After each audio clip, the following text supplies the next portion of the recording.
In this video, we're going to cover how to get started with Pinterest and, more importantly, how to optimize every aspect of your account.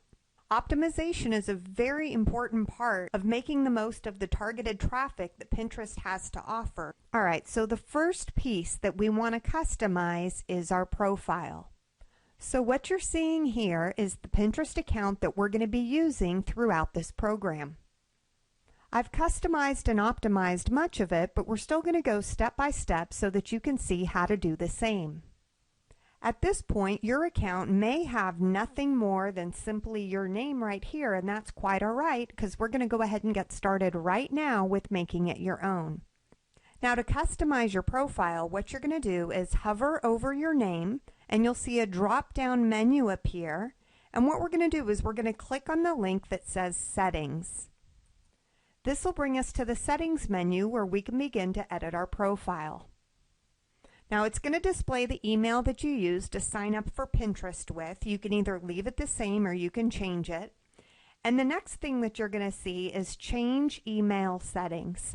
I highly recommend that you change these. Otherwise, you might wind up receiving way too many emails from Pinterest and it'll definitely become annoying. So let me share with you the settings that you want to change. So let's walk through these settings so you can decide what you want to receive and what you don't. Now, in my personal opinion, because I check Pinterest every day, usually multiple times a day, for me, I don't need to receive notification of group pins. I'm fine with that. But I do want to see when somebody comments on a pin, because if they're commenting, I want to engage in that conversation with them so that I'm starting to build a relationship and create social proof. Now, for that same reason, I also want to receive notification when somebody likes one of my pins. Because again, it's another opportunity for me to interact. Now, when somebody repins one of my pins, I do want to see that. We'll talk about why in a little bit. And then I also want to see when a new person follows me so that I can go in and follow them. Now, here's another feature that Pinterest has that I love. You can either receive these emails as they happen, or you can receive one email a day that will give you all of your updates at once. I personally like to receive the once daily, but you can choose whichever one you prefer. Now, for me personally, I also like to receive the emails with the weekly activity. And for right now, I do want to receive news as it relates to Pinterest, especially since they've been making changes to some of their policies, so I've gone ahead and left this on. Now, when you've updated everything and customized your settings how you want them, just click the red button that says Save Settings. And then if you hover over your name and click on Settings again, we'll go back to that main menu. The next piece that we want to address is your first name, last name, and username. Now, you want to take a few minutes to think about what your brand is and how this name can best represent your brand. As an example, for somebody like Home Depot, their first name is Home, their last name is Depot, and the username is Home Depot. It makes sense for them. For me, because my brand is a personal brand, I use my true first name and last name. Now, where you might see a little bit of variance is if you're a local business. So as an example, if you are a chiropractor in Roswell, Georgia, you might decide to say that the first name is Dr. Davis and the last name is Chiropractic Services. Now, part of the reason that you would do that is because Dr. Davis Chiropractic Services would not fit in the username because the username is going to be limited to 15 characters. So that gives you the ability to optimize your name for your target audience. I'm pretty sure gender you can figure out on your own.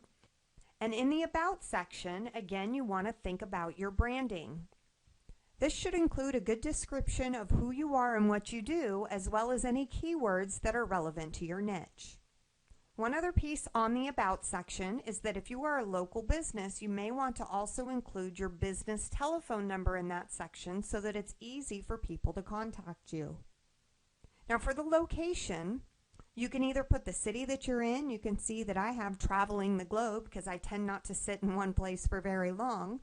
Or if you're a local business, you can put your exact street address so that your clients have access to it. Then your Pinterest page will act almost like a Yellow Pages entry, and can actually help to drive foot traffic into a brick and mortar location as well. Next, you're going to list your website, and if you scroll down, you're going to see that you have the option to either upload an image, connect to your Facebook image, or connect to your Twitter image.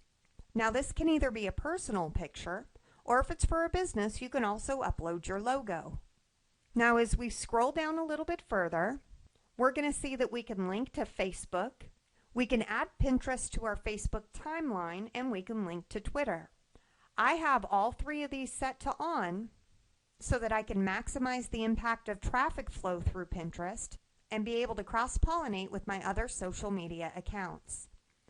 Now, here's one that's really, really important. You want to make sure that hide is set to off. If this is on, then you're going to be hiding your Pinterest profile from the search engines, and you're not going to get the value out of your links. So you want to make sure that this is set to off. That's the most important thing. And then click the red button to save your profile. Congratulations, you now have a customized profile for your Pinterest account, and you're ready to start the next step, which is creating boards to go along with your account.